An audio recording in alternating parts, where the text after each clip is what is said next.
Good morning students. आज हम पढ़ेंगे काइंड्स ऑफ सेंटेंसेस।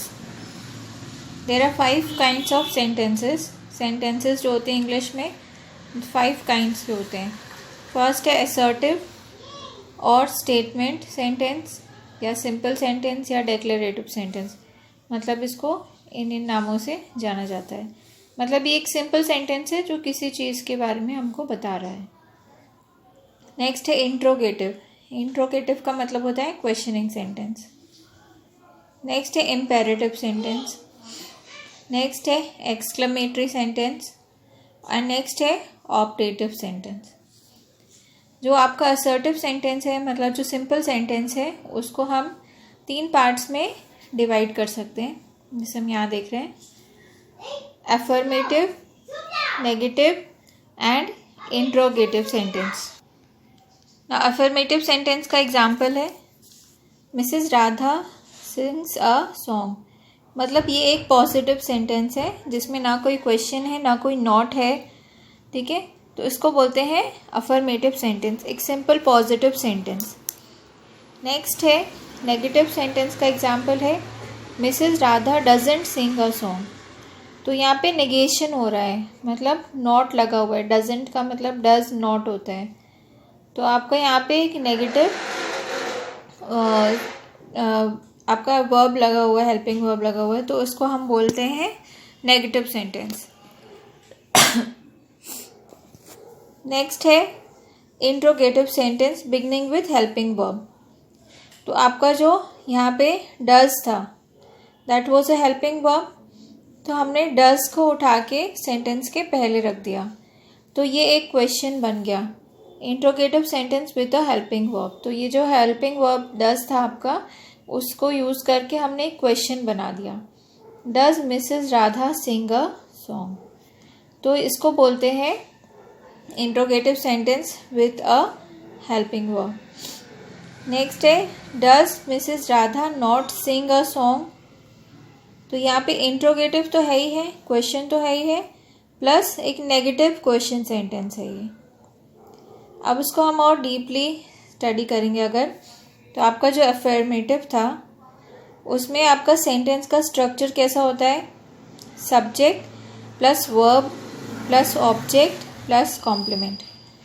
जैसे यहाँ पे सब्जेक्ट दे है, अप्रोच्ड आपका वर्ब है, ऑब्जेक्ट है आपका मी, और कॉम्प्लीमेंट का वो मतलब होता है जो बाकी बचा हुआ सेंटेंस है उसको हम कॉम्प्लीमेंट में जोड़ेंगे। तो last evening, they approached me last evening.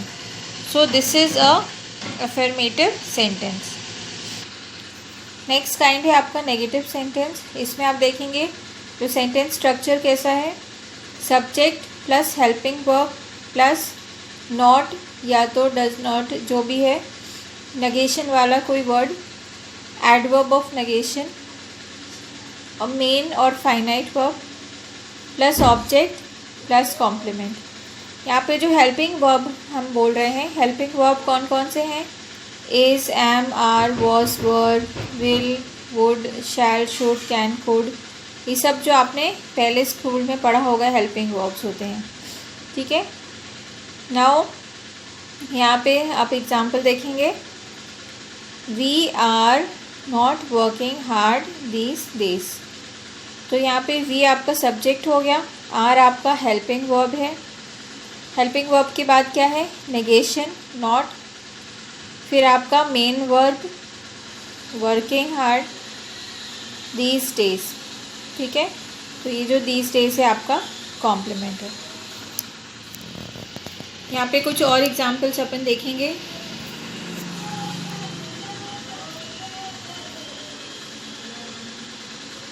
They shouldn't call you. They shouldn't मतलब शुड नॉट। तो यहाँ पे हमने जो आपका हेल्पिंग वर्ब था शुड और नॉट, उसको जोड़ के हमने क्या बना दिया? शुडेंट। तो दे शुडेंट, फिर कॉल आपका मेन वर्ब है और कॉम्प्लीमेंट या ऑब्जेक्ट आपका जो है वो यू है। ज़रूरी नहीं है हर सेंटेंस में आपका कॉम्प्लीमेंट हो, पर ऑब्जेक्ट आपका होता है। यहाँ पे कुछ और एग्जाम्पल्स देखेंगे। Interrogative sentences, I have done your work.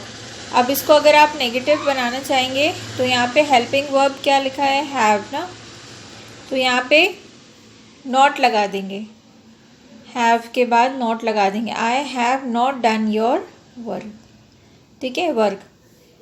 अब थर्ड काइंड जो था वो था interrogative sentence beginning with the helping verb, जैसे have you completed this book. अगर आपने उसको सिंपल सेंटेंस में देखा होता तो क्या होता, you have completed this book, ये सिंपल असर्टिव सेंटेंस था।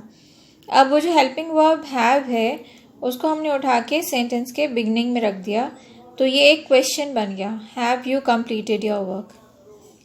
डू यू नो हिम, तो अगर सिंपल असर्टिव सेंटेंस ये होता तो ये होता यू डू नो हिम, ठीक है, तो या ही डज नो हिम, तो यहाँ पे हमने डू को उठा के सामने रख दिया, तो डू यू नो हिम।